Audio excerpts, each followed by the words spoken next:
বন্ধুরা, আজকে আমার বোনের জন্মদিন আর আমি একটা গিফট দেবো বোনকে। আর বোনের এক্সপিরিয়েন্সটা কী আর এই গিফটের মধ্যে কী আছে পুরো ভিডিওটা দেখতে থাকো পুরো ভিডিও।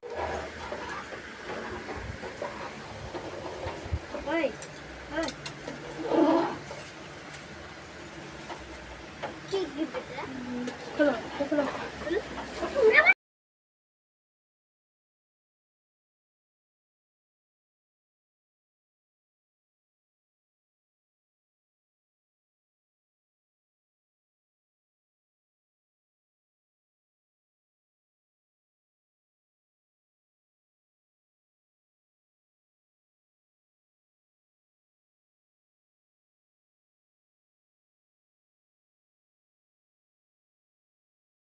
কেমন? হ্যালো, হাম দাও।